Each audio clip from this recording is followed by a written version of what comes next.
그럼 5억만 올랐다고 해도 이거 구간이 거의 38% 40% 거의 한 올라가는 3억 거예요? 5천 4억까지 가버려요. 야, 이거 진짜 조심해야 될 것 같습니다. 이거 잘못해서 제가 치명을 날린 사람을 알고 있다니까요. 와.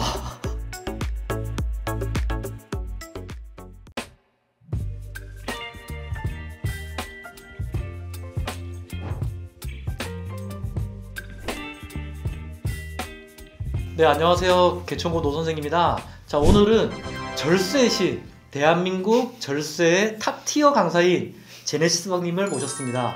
반갑습니다. 아, 반갑습니다. 이번에 새 책도 나왔잖아요. 열심히 했었습니다. 부동산 절세 무작정 따라하기 시리즈라고 네. 저의 모든 혼과 영혼을 갈아 넣어서 열심히 썼습니다. 요즘 많이 세법이 개정되고 그래가지고 좀 힘드실 텐데 최신 세법 다 개정했으니까 반영했으니까 잘 활용하시면 좋겠습니다. 네. 이번에 저희 또 영광스럽게 저희 부동부동의 엠버서가 돼주셨어요. 오늘 제가 영광스럽죠. 네. 와, 강의했는데 여태 최고다. 강사님 중에 최고 평판 받았습니다. 정말인 거죠? 진짜. 많은 분들이 약간 좀 민망하긴 한데. 진짜 많은 분들이 나오면서 진짜 네. 너무 좋았는데 그동안 오늘 네. 이 절세 강의는 진짜 다시 볼 수 없냐 이런 얘기까지 들었어요. 그래서 이 영상 끝까지 봐주시면서 절세로 올해 돈 버십시오. 이거 진짜 무조건 돈 버는 영상이에요. 왜 그러냐면 이제 아시겠지만 지금 이제 특히 수도권 상승장이 되게 길게 갔었잖아요. 그렇죠. 그래서 먼저 진입하신 분들은 그래도 굉장히 달콤한 과실을 이게 됐는데 문제는 이걸 따먹어야 되잖아요. 그렇죠. 근데 여기서 이제 세금이 다 나와요. 그래서 특히 이분들한테는 이게 더 중요한 이유가 뭐냐면 세후 수익률이 중요한 것도 있지만 지금 장이 안 좋기 때문에 오히려 새로운 걸 해가지고 수익을 올리는 것보다는 기존에 있는 걸 지키는 게 더 유리할 수 있다. 지금은 수비를 할 때다. 진짜 중요해요. 맞아. 네네.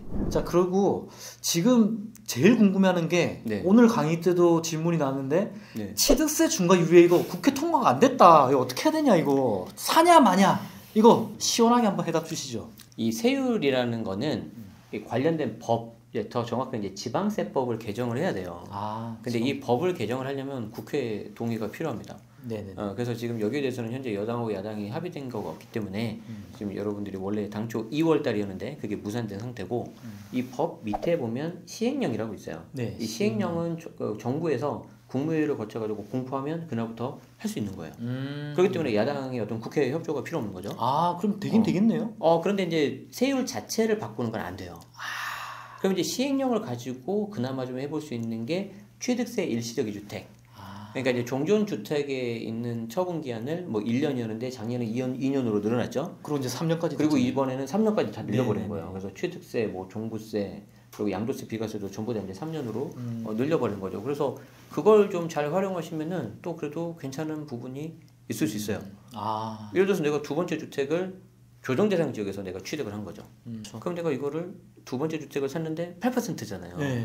그럼 이거를 가산세를 내지 않기 위해서 먼저 8%를 내셨거나 아니면 처분기한 내 못 팔아가지고 어쩔 수 없이 8%를 냈는데 종전주택 처분기한이 늘어나 버렸으니까 이게 갑자기 내가 좀 몇 개월 더 여유가 생길 수 있어요.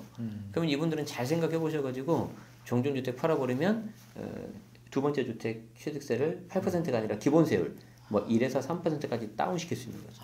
그러면 2주택자들이 좀 애매한 것 같아요. 왜냐면 지금 용산구와 강남 3구 외에는 다 풀리긴 했잖아요. 사실 그동안 못 봤던 분당이나 동작구, 강동구 이런 마선까지 들어갈 수가 있는데 이 상황에서 3주택이 사실은 12%였잖아요. 지방세까지 하면 13%가 넘어가는데 이거를 지금 들어가느냐 마냐 지금 재는 분들이 꽤 많더라고요. 근데 이게 좀 어렵죠. 근데 이제 잘 생각해봐야 돼요. 지금 이제 전제 조건이 내가 몇 주택이냐가 중요한데 내가 기본적으로 두 개를 가지고 있다. 지금 2주택자다. 근데 내가 뭐 상대적으로 그냥 뭐 아까 말씀하셨던 곳에 내가 지금 가격이 좀 눌러졌으니까 사겠다. 근데 다행히 비조정으로 바뀌었잖아요. 그럼 8%예요. 8%. 좀 애매하네요. 이거 8%인데 나중에 양도차익에서 조금 약간 줄어들잖아요. 취득 원가가 올라가니까 그러면 실효세율은 한 6% 5% 나올 거예요. 6% 계산해 보면 물론 양도차익에 따라 달라지는데 그러면 한번 들어갈까 하시는 분도 있을 수 있어요. 근데 아시겠지만 지금 분위기가 안 좋죠? 그렇진 않죠. 지금 막 들어갈 타이밍이라고 생각을 안 하죠, 대부분. 그렇죠. 그리고 지금 투자금을 좀 적게 하고 싶으신 분들은 전세를 놓고 그걸 레버리지 삼아서 새 끼고 사줘야 되는데 전세보다는 요즘에 반전세를 많이 선호하잖아요. 임차인 분들이. 그럼 내초자금이 그만큼 더 들어가는 거예요. 그렇죠. 그렇기 때문에 그거는 좀 더 고민을 해봐야 된다. 하시는 게 좋겠다. 자, 그러면 분양권 어떻습니까? 이주택상에서 구성남에 지금 네. 분양권을 이제 산다. 풀렸잖아 이번에. 지금 분양권이 요즘에는 가장 핫해요. 핫하죠. 왜 그러냐면 네. 너무 쉬워. 말 그대로 계약금하고 프리미엄, 피만 주고 이제 사면 되는 거죠.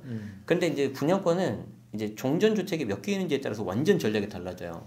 어차피 이제 분양권이 21년 1월 1일 전이냐 후냐에 따라 달라지는데 지금 21년 1월 1일 대부분 다 후잖아요. 네네. 전매도 풀렸고 그렇기 때문에 그 이후라고 가정을 한다면 자 내가 종전주택이 하나만 있어요. 하나만 있는데 내가 아까 말씀하신 뭐 구성남이라든지 아니면 둔촌주공이라든지 내가 그걸 만약에 당첨이 됐다 아니면 전매로 샀다. 그러면은 종전주택을 분양권을 취득하고 나서 네네. 주택이 아니고 분양권을 취득한 날로부터 3년 안에 종전주택 팔면 비과세 돼버려요.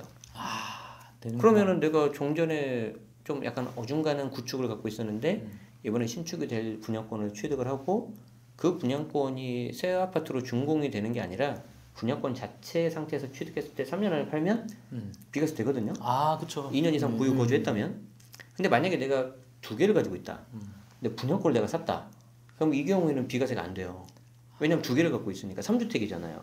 분양권이 주택은 아닌데 주택수에 들어가요. 그렇기 때문에 이 중에 하나를 처분하거나 좀 뭔가 다른 방법을 써야 돼요. 그때는. 그러네요. 그럼 이제 그때부터는 복잡해지겠죠. 왜냐하면 해당 물건에 대한 투자 가치까지 다 봐야 되니까. 네. 자 그리고 요즘에 다시 주택임대사업을 등록을 해야 되냐? 주택임대사업자를 규제가 풀렸기 때문에 아파트가 등록된다. 이제 강남 3구와 용산은 빌라까지는 아직 됐는데 재개발 지역의 빌라를 주택임대사업자 등록하면 어떻겠냐 이렇게 많이 물어보더라고요. 실제 저희 고객들이 물어보는데 이 부분은 어떻게 생각하시는 거예요? 일단 주택임대사업자가 2분기 때 뭔가 나올 거예요. 세제 개편이 돼서. 근데 이것도 관련된 법이 바뀌어야 되거든요.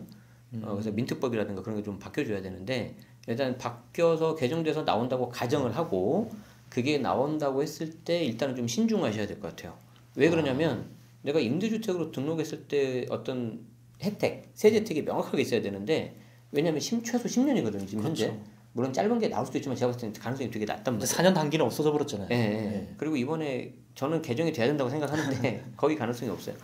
그러면 내가 이걸 등록했을 때 뭐 취득세 감면, 재산세 감면, 종부세 합산 배제, 양도세 중과 배제 이렇게 4가지 정도 혜택이 있는데 양도세 중과는 지금 거의 이제 무의미해져 버렸잖아요. 그렇죠. 대부분 비조정이니까. 그럼 이 중에서 제일 많이 물어보는 게 뭐냐면 종부세 합산 배제예요. 왜냐면 내가 갖고 있을 때 종부세가 너무 많이 나오니까. 그렇죠. 그럼 종부세를 좀 빼고 싶다. 그러면은 이제 이 중에 여러 가지가 있는데 가장 중요한 게 뭐냐면 임대 개시했을 그 당시에 기준 시가가 6억 넘으면 안 돼요. 공시가격. 공시가격으로 6억이 넘으면 안 돼요. 그러면 보통 한 8, 9억까지는 다 되겠네요. 그러니까 시세로는 한 8억 9억. 그렇죠. 그래서 반드시 그거 확인하고 하셔야 돼요.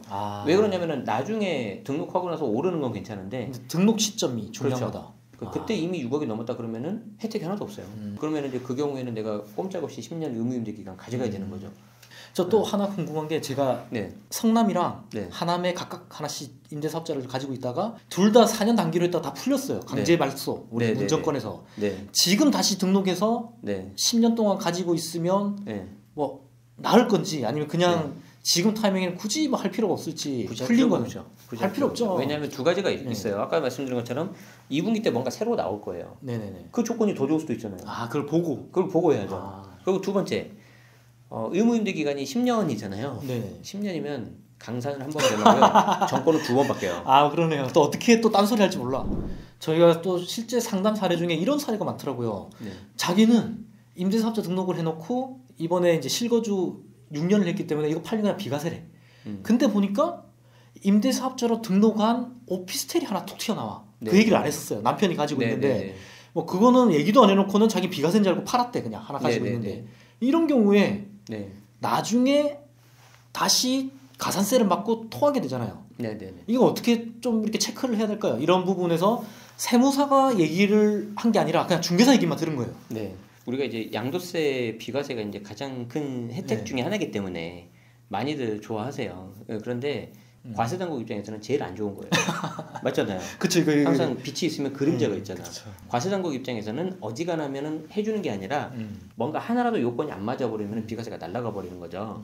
자, 방금 말씀하신 그 케이스는 아주 비과세 중에서 지역적이고 가장 혜택이 좋은 것 중에 하나인데 뭐냐면 주택임대 사업자가 거주하고 있는 주택을 양도할 때 요건을 갖춰 등록한 임대주택은 주택수에서 빼버려요. 방금 제가 앞에서 되게 뭔가 길게 설명했잖아요. 이건 생각을 안 해요 사람들이. 네. 그리고 뭐만 기억을 해요? 주택수 빠진다. 임대주택은 이렇게만 생각을 해요. 등록한다고 빠지는 게 아니고 요건을 갖춘 상태에서 빠지는 거고 전제 조건이 거주하고 있는 주택을 양도해야 돼요. 그렇기 때문에 굉장히 조심해야 되는데 뭐 여러 가지 케이스가 있는데 그 요건 갖춰서 등록해야 되는 임대주택에서 만약에 하나라도 오겠다. 예를 들어서 5%를 오겠다든지 지자체하고 세무서 등록해야 되는데 지자체만 등록했다든지 그러면 딱 하나로 빠진 거잖아요. 네. 그럼 주택수가 카운트가 되겠죠. 자 그러면은 주택수가 카운트 되니까 비과세가 날아가면서 과거 같은 경우에는 양도세 중과가 있었잖아요. 와. 지금 중과 일치 배제고. 야 그럼 막 5억만 올랐다고 해도 이거 구간이 일반 과세로 해도 38% 40% 거의 한 3억 올라가요? 5천 4억까지 가버려요. 와. 3주택 중과되면. 야 이거 진짜 조심해야 될 것 같습니다. 네, 네. 자 이 부분은 꼭 세무사 상담이 필요할 것 같거든요. 세무사 상담 2명 이상한테 가야죠. 2명 이상? 2명 이상한테 가야 되고요. 저는 개인적으로는 3명 정도는 가야 된다고 봐요. 그러면 돈 100만 원이면 충분해요. 그래도. 다 의견이 다르다는 거죠 이게. 의견이 다를 수가 있고 세무사님들 중에서 이제 서로 좀 크로스 체크를 해보자는 거죠. 네. 그래가지고 그 3명 중에 한 분한테 저는 아예 신고 대행까지 맡겨라. 그러니까 상담료는 별도. 이거 팁 좋은데요? 그리고 신고 대행료도 한 몇백 더 들어가요. 그래봤자 500, 1000이에요. 아니 500, 1000이 물론 적은 돈은 아닌데 이거 잘못해서 제가 7억을 날린 사람을 알고 있다니까요. 와. 상담료는 아끼지 마세요. 왜냐하면 정당한 내 직접 재산권에 대해서 페이를 하는 거고 나의 어떤 소중한 재산을 지키는 겁니다. 물론 전제 조건은 그에 맞게 상담을 해주셔야 되겠죠. 시스님 방송 보면 워낙 실력 있고 검증된 세무사님들이 많이 나오시잖아요. 제 채널에 나오신 분들도 뭐 참고하셔도 되고. 네, 꼭 참고하셔서 전문 세무사의 상담을 받으시고 그것도 크로스 체크를 한번 해보시기를 추천드리는 거잖아요. 제가 받는 건 1도 없습니다. 받으면 안 됩니다. 네. 거주 안 해도 비과세 되거든요. 1차상피. 문제는 뭐예요? 자녀가 없어. 야 이거 팁 너무 좋은데요? 이거 책에 있는 거 다 알려주시는 거 아니에요 지금? 보면 또 있어요.